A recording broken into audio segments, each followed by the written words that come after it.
Queridos alumnos, qué bueno que están en esta clase de cosmología, la número 3. Como siempre le doy las gracias a la cantidad enorme de gente que hace esto posible. Y por supuesto, Damián, Diego, Salvador, nuestro alumno presencial, y yo con todo gusto, más el equipo de Aveciencias, el Instituto de Astronomía de la UNAM. Primero vamos a recordar lo que hemos visto en otras clases. Si recuerdan, hace 13.800 millones de años hubo una liberación de energía del vacío. Hubo un periodo donde la expansión del universo fue acelerada. Posteriormente se formaron los primeros elementos químicos, básicamente el hidrógeno y el helio, un poquitito de litio.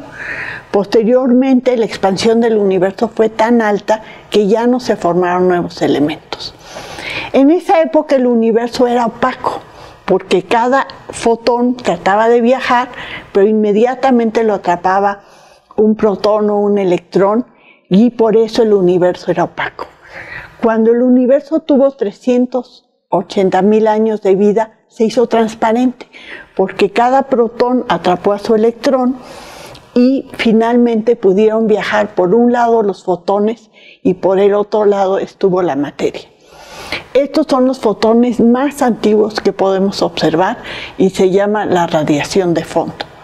Posteriormente la materia se aglomeró gracias a la presencia de materia oscura para formar las primeras estrellas, los cúmulos de galaxias, las galaxias, y después de muchísimo tiempo, hace 5.000 millones de años, se formó nuestro Sol, nuestro sistema solar, y aquí estamos nosotros finalmente reflexionando en esto. En la clase anterior vimos las abundancias químicas de los elementos, la radiación de fondo y el problema de la oscuridad de la noche.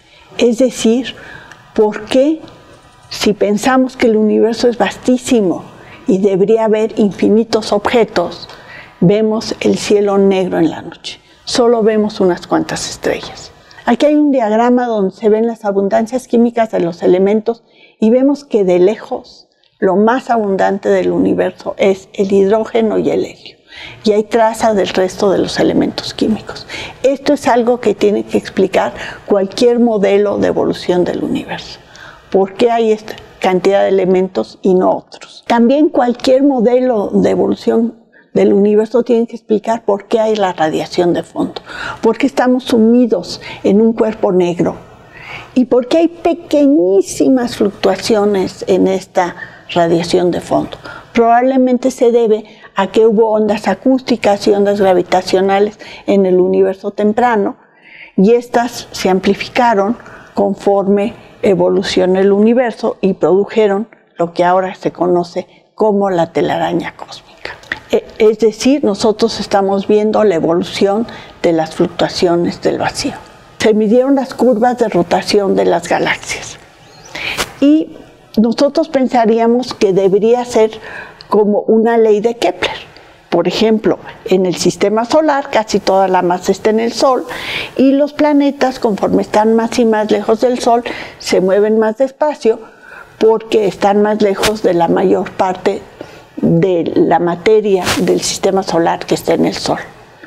Sin embargo, las curvas de rotación de las galaxias no son keplerianas, como se muestra en esta gráfica en la parte inferior, sino conforme nos alejamos más y más y más del centro de la galaxia, aún en regiones donde ya no hay estrellas, las curvas de rotación se mantienen planas. Quiere decir que hay más materia ahí de la que podríamos inferir si toda la materia estuviera concentrada en la parte visible de la galaxia. Esto llevó a los pensadores a imaginar que había materia que no estábamos viendo y la llamaron materia oscura. Es decir, las curvas de rotación de las galaxias no son keplerianas. Esto implica que es como si fuera el sistema solar. Si las curvas de rotación no fueran keplerianas, tendría que haber mucha materia entre el Sol y el resto de los planetas, y no la hay. Aquí hay curvas de rotación de decenas de galaxias. La parte visible de la galaxia solo está en la parte izquierda de esta gráfica y vemos cómo las curvas de rotación siguen siendo planas, es decir, mucho más allá de la parte visible de las galaxias hay materia. Otra evidencia de la presencia de materia oscura se debe a las lentes gravitacionales. También ya lo habíamos visto antes.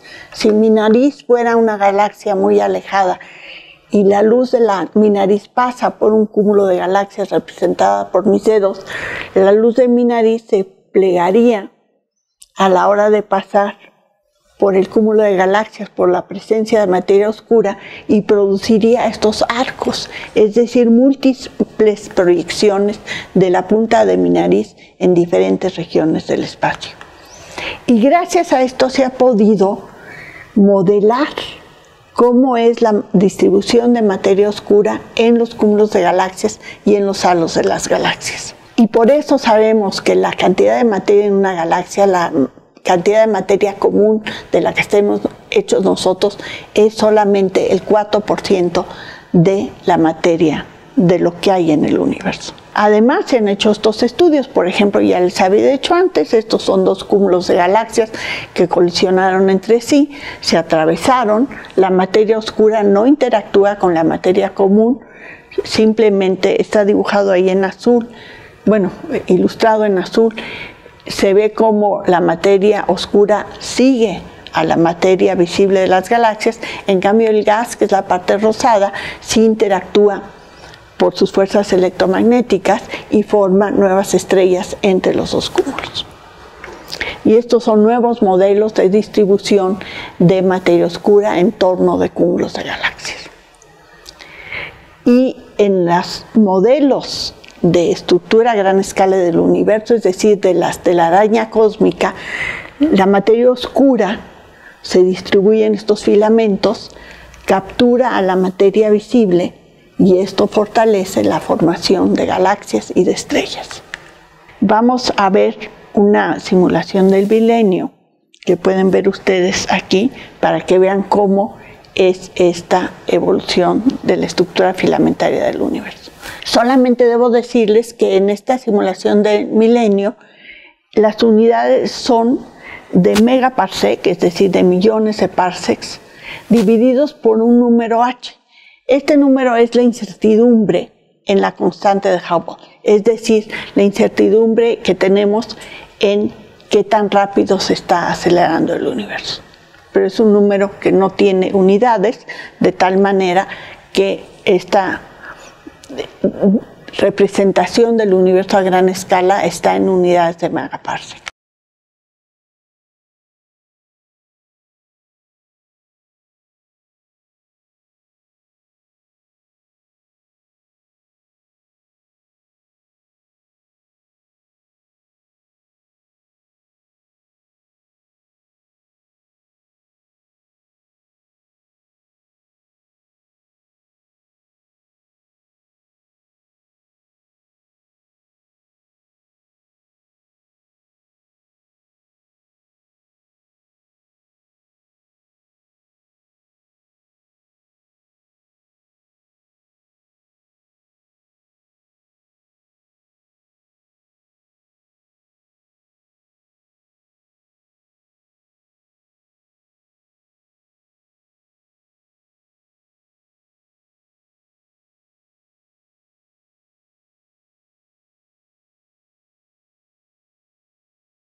Ahora, ¿qué propiedades tiene la materia oscura?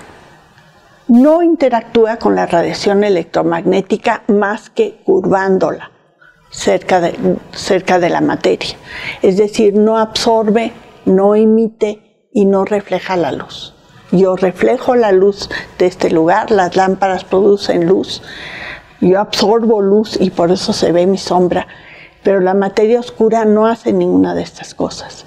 Lo que sí hace es que perturba gravitacionalmente a los haces de luz. Y además la materia oscura sí atrae gravitacionalmente a los objetos visibles y por eso la descubrimos. ¿Qué es la materia oscura? No sabemos, pero tiene nombre. Por ejemplo, los WIMPs, Weakly Interactive Massive Particles, es decir, partículas de materia que interactúan casi nada.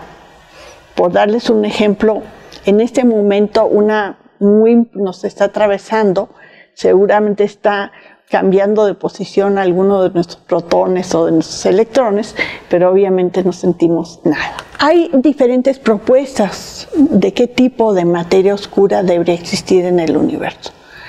Tienen nombres, acciones, neutrinos, son algunas de las que sí se conocen, pero no se han encontrado.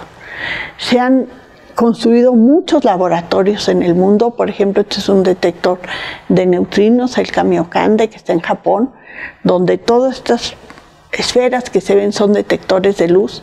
Está lleno de agua este detector con la esperanza de que algún WIMP interactúe con el agua y emita unas de luz. Hasta ahora, ninguno de los experimentos que existen, Snowden está en una mina en las profundidades canadienses, tampoco se ha encontrado absolutamente ninguna evidencia de qué es la materia oscura.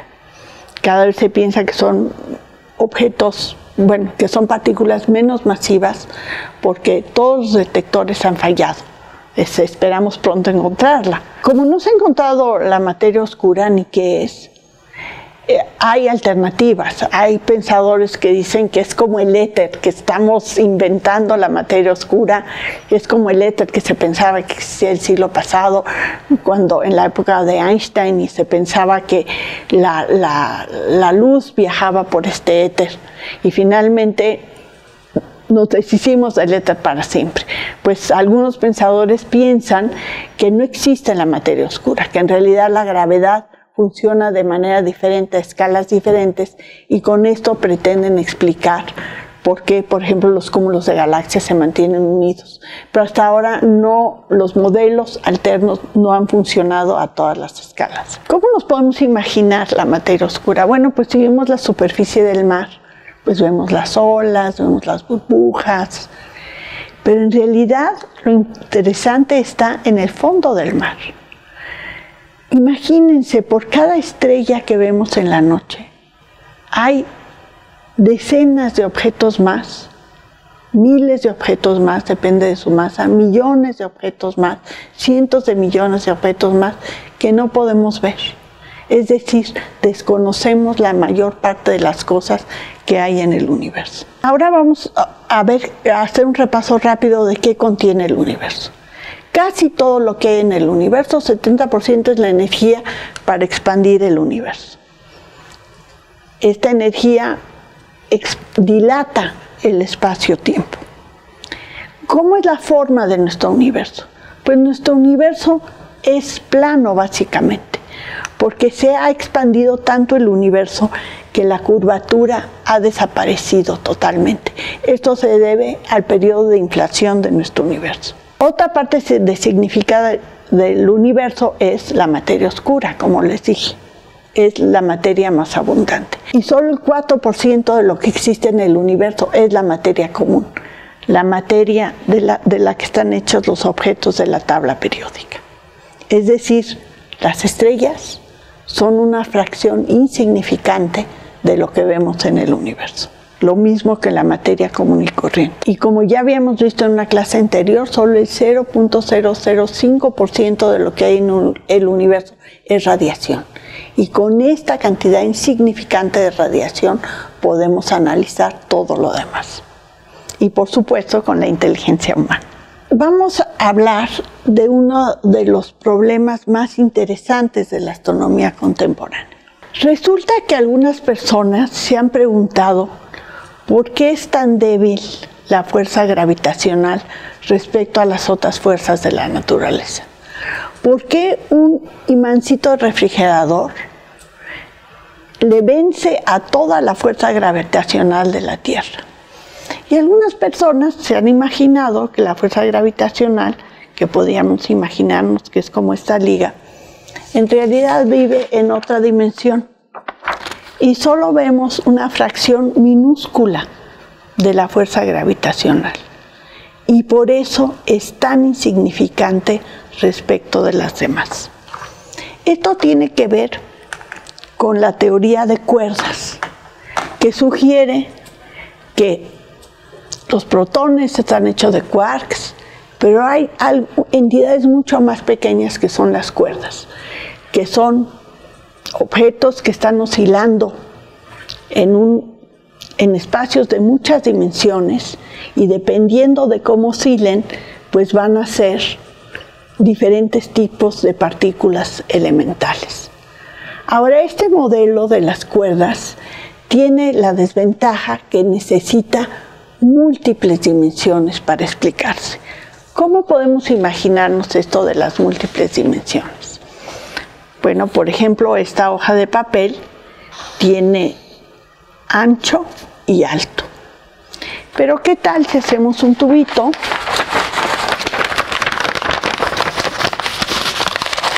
y yo me fuera muy lejos? Dirían ustedes, no, pues eso no tiene dos dimensiones, no tiene ancho y alto, es una línea, tiene una dimensión. Es una línea, tiene una sola dimensión. Y si me fuera yo más lejos, dirían, no, esto es un punto, tiene 0 dimensiones. ¿Y por qué dirían eso? Porque estas dimensiones están dobladas, están plegadas. Pues justamente eso sucede con las otras dimensiones de nuestro universo. Es decir, en nuestro universo solamente el alto, el ancho y lo profundo y el tiempo son las dimensiones que podemos ver. Las demás están plegadas y allá adentro vive la fuerza gravitacional, pero también podrían vivir otros universos. Es decir, la evidencia de muchas dimensiones para explicar cuestiones como las cuerdas nos ha llevado a suponer que puede haber miles y millones de diferentes dimensiones escondidas y plegadas, y cada una puede dar origen a un universo nuevo. Ahora vamos a regresar a esto, pero por lo pronto vamos a hacer un resumen de nuestro universo. Se formó por una liberación de energía del vacío, es decir, se desplegaron en esta ocasión 4 dimensiones del espacio-tiempo, hubo un periodo inflacionario y se formó nuestro universo, como hemos visto durante esta clase. Pero estas fluctuaciones del vacío pudieron generar otros universos. ¿Por qué es nuestro universo como es? De casualidad. De casualidad tiene estas 4 dimensiones, pero podría haber otros universos con diferentes particularidades, con diferentes tipos de evolución. Podría haber un universo sin luz, otro con una diferente fuerza gravitacional. En fin, las posibilidades son infinitas y la cantidad de universos que puede haber también son infinitos. Es más, en este momento se puede estar generando un nuevo universo y nosotros ni cuenta nos daríamos. Esto lleva a la idea de los universos paralelos o el megaverso. Por ejemplo, Salvador, que es un millennial, si yo le digo, te quiero tanto como al universo, él va a pensar que lo quiero bien poquito, porque él tendría que decir, te quiero como al megaverso, es decir, miles de millones de veces más. Hay modelos de múltiples universos muy sencillos, uno que solo tiene 5 dimensiones, donde nuestro universo oscila junto a otro. Pero en general pensamos que hay muchísimos más. Se llaman las branas. Es una manera de hablar de ellos, estos universos paralelos. Y lo interesante es que pueden interactuar unos con otros. Es decir, si llegara a chocar nuestro universo con otro, o sea, nosotros no podemos acceder a tu universo, está en otro plano, en otra dimensión, es inaccesible, si ni siquiera podemos ver todo nuestro universo. Pero si un universo colisionara contra el nuestro, sí podría hacer una perturbación gravitacional en la radiación de fondo y posiblemente lo podríamos detectar. ¿Qué hay esto de los viajes al pasado? Hemos pensado, bueno, si nos metemos en un hoyo negro y vamos al pasado, ¿qué pasa si yo voy al pasado y mato a mi abuelita? ¿Cómo es posible que esté yo aquí? Bueno, lo que sucede es que en el momento en que yo mato a mi abuelita, se genera otro universo paralelo. Uno donde yo existo y otro donde no existo. Es decir, en esta idea de los universos paralelos, hay un universo igualito, de una persona igualita a cada uno de ustedes. Pero en una tiene una chamarra roja, en otro universo se enamoraron de una chica distinta, en otro, en lugar de estar estudiando astronomía, están estudiando canto clásico. En lugar de estudiar astronomía, son futbolistas, en fin, puede haber una diversidad enorme de universos, todos los que ustedes quieran. Hasta ahora les he platicado solo los 13.800 millones de años que lleva la evolución de nuestro universo. Pero ¿qué va a pasar después? Bueno, cuando el universo tenga 10 a la 39 años, todos los protones se van a desintegrar. Cuando tenga 10 a la 70 años, los hoyos negros se van a evaporar. Porque los hoyos negros no viven por siempre, tienen un efecto túnel mediante el cual se pueden evaporar. Se han hecho cálculos de la vida de nuestro universo hasta que tenga 10 a las 100 años y va a ser sumamente expandido, ya sin materia, solamente con radiación muy degradada. Es decir, va a ser un universo negro, salvo por la galaxia donde nosotros vivamos. Y esto es muy interesante. Imagínense, nosotros ahorita vivimos en un momento extraordinario. Podemos ver galaxias, podemos ver la evolución del universo, podemos ver la radiación de fondo. Pero si pudiéramos existir dentro de millones de millones de millones de años, el universo se habría expandido tanto que ya la luz del resto del universo no nos llegaría. Y podríamos pensar que lo único que existe en el universo es nuestra galaxia. Y claro, tendríamos archivos del pasado. Fíjense que hace milenios la gente pensaba que vivía en un universo en expansión y que había otras galaxias y que había multiversos. Pero seguramente estaban equivocados, porque lo único que podemos observar nosotros es esta pequeñísima galaxia. Así es que piensen en la maravilla que es poder existir ahora, que podemos conocer nuestro universo y que podemos pensar en tantas maravillas. Es decir, nuestro universo es como es y nosotros podemos existir por los fenómenos emergentes en nuestro universo. Cuando se hicieron los protones y los electrones y los átomos de oxígeno, pues nadie se imaginó que juntos podían formar agua, o que los átomos de carbono se podían unir con otros átomos para formar moléculas tan complejas. Es decir, la naturaleza tiene fenómenos emergentes impredecibles. ¿Cómo funciona nuestro cerebro? Pues mediante conexiones eléctricas que fluctúan. Y eso nos permite pensar y crear. Es decir, en nuestro cerebro no hay una neurona que les diga a las demás, hagan esto. Todas funcionan en unísono. Esto es un fenómeno emergente. Es decir, sería muy difícil predecir que con el hidrógeno, el carbono y el oxígeno se iban a construir organismos tan complejos como ustedes. Sin embargo, eso sucede en la naturaleza, los fenómenos emergentes. Y creo que esto nos va a llevar a un futuro científico muy prometedor. Qué bueno que estuvieron en esta clase, espero que les haya gustado. Ni modo, la tarea, tienen que hacer la tarea. Acuérdense que eso les ayuda a saber si entendieron esta clase. Enuncia 3 razones por las cuales se piensa que el modelo estándar de la gran explosión es una realidad. ¿Por qué se propuso la existencia de la materia oscura? ¿Y qué es un universo paralelo? Nos vemos en la próxima clase.